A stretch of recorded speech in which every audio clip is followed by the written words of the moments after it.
Olá, esse é o Expresso Sindimepa, um podcast do Sindicato dos Médicos do Pará, sobre atualidades e informações. Siga nosso perfil na sua plataforma preferida e acompanhe todos os episódios. Olá, estamos começando mais um Expresso Sindimepa, podcast do sindicato, e hoje recebemos aqui o senhor Everson Costa, que é o titular do DIEESE, ele que é mestrando em Economia pela Universidade Federal do Pará, formado em Ciências Contábeis e tem mais de 20 anos de experiência atuando na área e na gestão pública e no movimento sindical. Everson, muito bem-vindo, muito obrigado por ter atendido o convite do Sindicato dos Médicos para estar hoje conosco. Obrigado, doutor. É um prazer, uma honra estar aqui. Eu acho que é uma oportunidade muito bacana para a gente estar abrindo uma série de conversas, diálogos. Nós temos muita informação, muitos dados, sem contar que o Sindimep é um grande parceiro do DIEESE de longa data. Então, a ideia aqui é que a gente possa bater um bom papo e colocar o DIEESE sempre à disposição do sindicato e da sociedade. Ok, Everton, vamos começar falando sobre os dados que o DIEESE pode revelar que tem impacto sobre o mercado de trabalho paraense, principalmente jogando luz sobre a medicina. Verdade, a gente trabalha com informações do mundo do trabalho aí há muitos anos, né? Na verdade, inclusive, o DIEESE é uma das poucas instituições a nível de Brasil, assemelhadas ao IBGE, e outras que produzem, de fato, pesquisa de emprego e desemprego. Nós temos a PED, temos também o acompanhamento de outros vários dados que estão no nosso dia a dia, o CAGED do Ministério do Trabalho, a PNAD do IBGE, mas assim, todos esses dados caminham para mostrar uma realidade. O mercado de trabalho brasileiro, ele ainda é injusto, complexo, ainda temos aí muita gente na chamada informalidade, é bom registrar isso, inclusive o Pará tem uma participação significativa nesse processo informal, já visto que nós estamos no segundo estado que mais tem uma concentração em relação à população que trabalha nessa condição informal, precarizada. Nós temos também uma condição de empregabilidade aqui no estado interessante. Nós conseguimos mudar bastante nos últimos tempos, tanto que nós encerramos o ano passado, por exemplo, em relação à carteira de trabalho assinada, como o 11º estado que mais gerou empregos no país inteiro, né?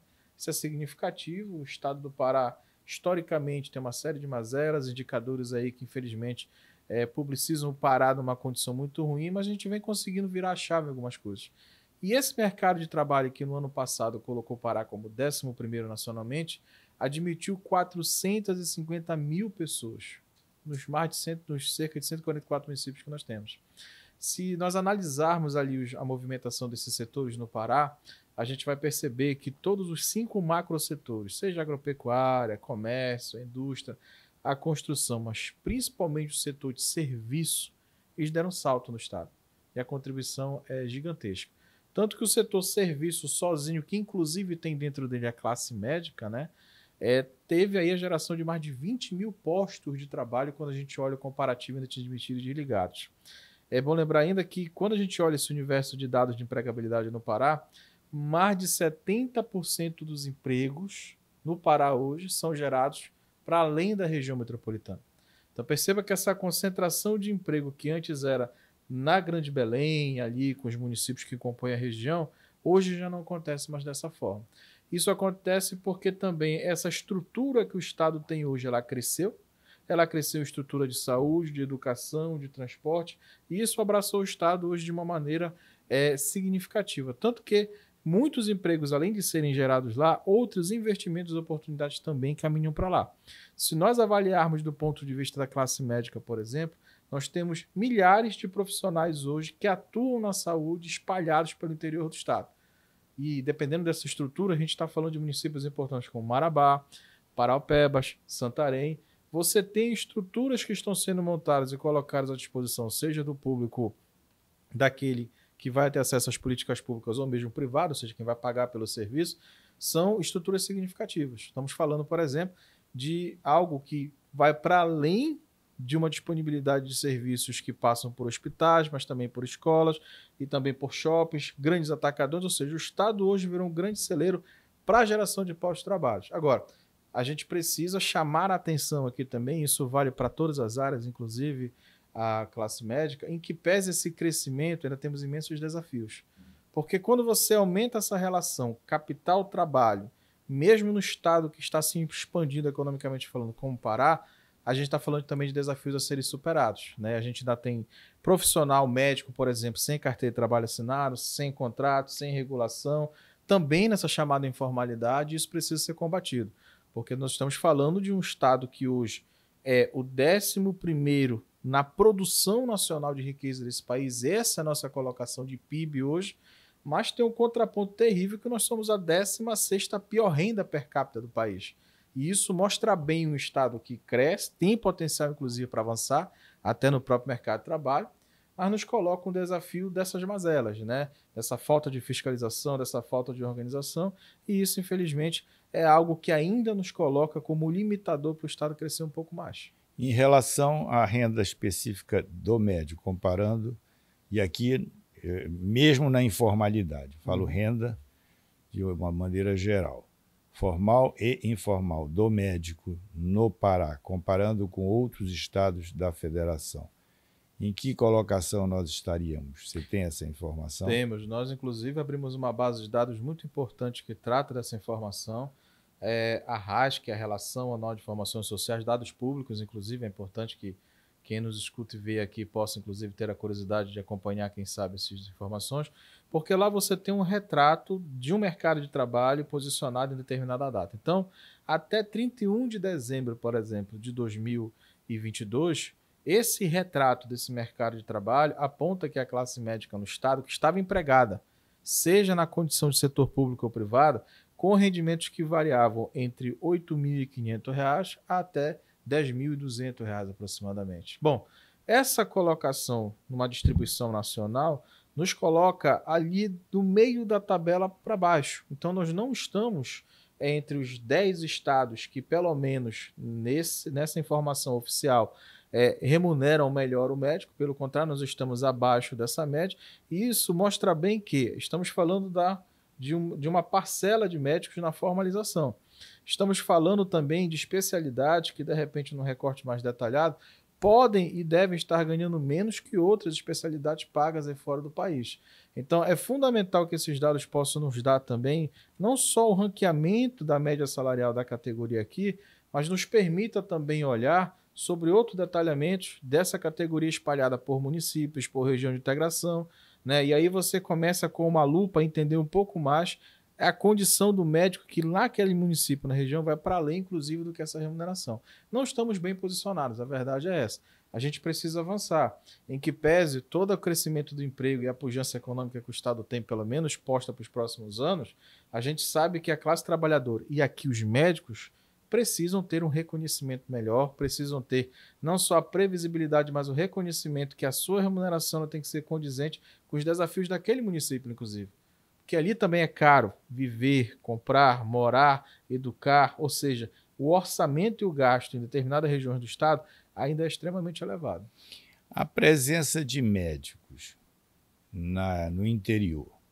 Nós sabemos que não há problema nas grandes cidades do interior, Santarém, Marabá, Altamira, Paragominas, enfim.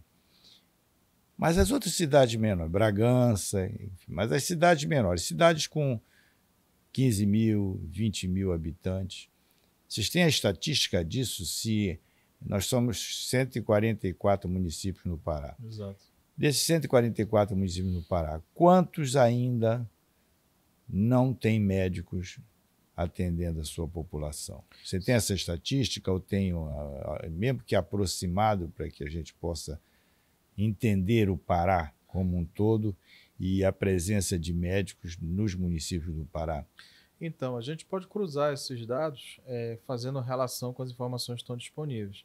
Pontualmente, talvez a gente não consiga chegar a algumas respostas. Agora, quando a gente faz a localização desses registros, ou seja, de médicos que estejam trabalhando no mercado privado ou mesmo no setor público, a gente começa a identificar que a concentração deles caminha justamente, primeiro, nesses grandes municípios polos. Nós temos 144 municípios, mas nós temos 14 regiões de integração. Então, a região de integração do Carajás, por exemplo, logicamente, por Marabá e Paraupebas ali ter a maior concentração, ou pelo menos uma melhor distribuição e preparação de serviços à disposição, logicamente esses profissionais irão se concentrar ali. Na esfera pública, por exemplo, onde você tem aqui os chamados hospitais regionais.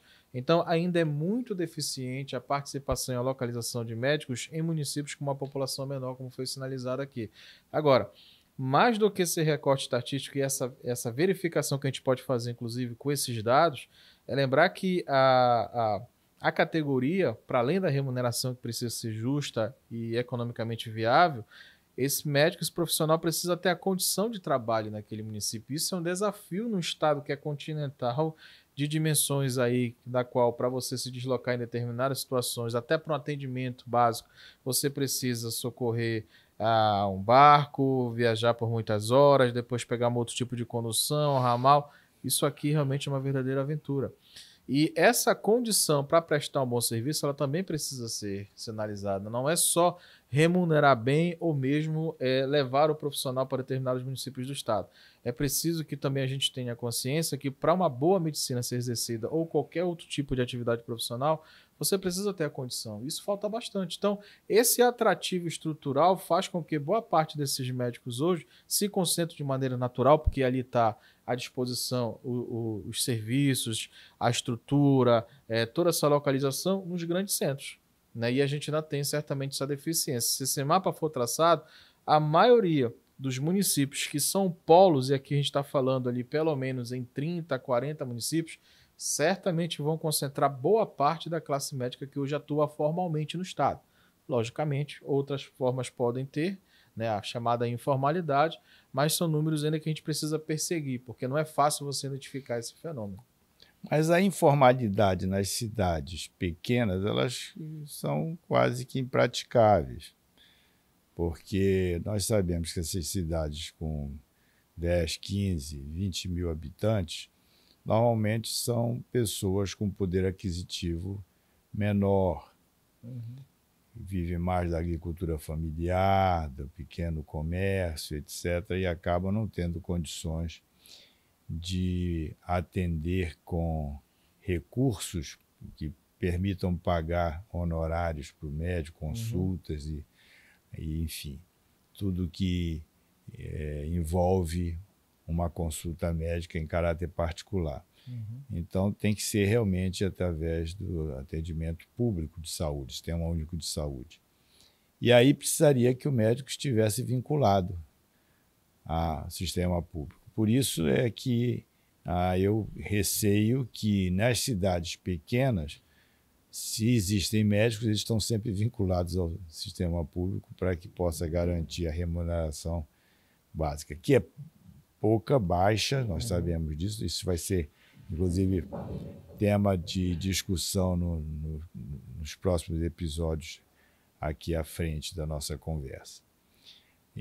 Mas é isso mesmo? Ou existe possibilidade de médicos trabalhando nessas cidades sem vínculo, quer dizer, como autônomos?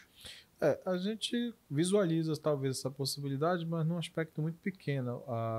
É bom lembrar que políticas estruturadas no país, e graças aí a esforços, inclusive da própria classe médica, no sentido de organizar, garantir, temos um sistema único de saúde SUS, que é algo ímpar no mundo, e que talvez não por falta de recurso, claro que o recurso sempre é bem-vindo e dependendo da região sempre vai faltar, mas a gestão e a fiscalização disso, ela precisa ser cada vez mais transparente, mais exigente, porque a gente está falando, por exemplo, de municípios pequenos como esse, que qualquer suporte médico, de fato, ele só virá via convênio, geralmente federal. O recurso até vem, infelizmente o que acontece muitas das vezes são desvios, a gente cansa de ver aí nos jornais, nas mídias, recursos que poderiam ser destinados não só para pequenos postos de saúde, unidade básica de atendimento, mas também para manutenção ali de profissionais, ainda que no período ali regular ou rotativo. O que chama a atenção para além disso é que a política de saúde no país ela já vem de longa data. Eu sempre costumo dizer no Diese que quando nós temos políticas estruturadas, com a garantia do orçamento, inclusive com sistemas de conferência e fiscalização, e aí os conselhos estaduais de saúde, os conselhos municipais têm um papel fundamental disso, o Sindimep, inclusive, durante muitos anos faz e cumpre o seu papel lá dentro do Conselho Estadual de Saúde, essa fiscalização, isso garante minimamente que a gente possa estar tendo não só o bom e o necessário atendimento de saúde naquele município pequeno, naquela comunidade, mas principalmente que esse profissional chegue lá com o suporte e não seja um informal, não seja um caso isolado e não venha, inclusive, aí a sofrer outras questões maiores por não estar vinculado a um programa, a uma receita ou algo que lhe dê a garantia de trabalhar. Todos nós queremos saúde, né? Queremos ter acesso a ela de maneira facilitada, mas a gente tem que reconhecer que se esse profissional também não tiver habilitado a condição necessária e justa para poder fazer esse trabalho, aí realmente a engrenagem não vai funcionar. É dinheiro que infelizmente não chega para fazer aquela benfeitoria, principalmente na saúde, e todos nós perdemos, porque é um município que vai acabar mandando para as capitais, para os demais municípios polos, aquela sequência de ônibus de transporte que a gente vê, aquele TFD, que é o tratamento fora do domicílio, ele é resultado de políticas de saúde municipais que muitas das vezes, claro, a gente sabe que tem doenças que você precisa de uma estrutura, de uma condição que o tratamento é fora, em grandes centros, mas outros poderiam ser evitados. Né? Na verdade, então, a forma mais econômica do prefeito ou do gestor da ocasião é administrar o município. Exato. Compra um ônibus ou uma boa van e aí transfere os pacientes para a capital ou para a cidade mais próxima, maior. Com isso sai bem mais barato o investimento. E saúde não se brinca, né? Até porque se com saúde não se brinca, principalmente tem que se respeitar o profissional que está lá da área. É verdade. E assim encerramos esse primeiro episódio com Everson Costa, titulado DIEESE no Pará, e que estará conosco no segundo episódio. Não esqueçam de reservar o seu cafezinho, marca registrada do nosso programa, para acompanhar o segundo episódio. Até lá!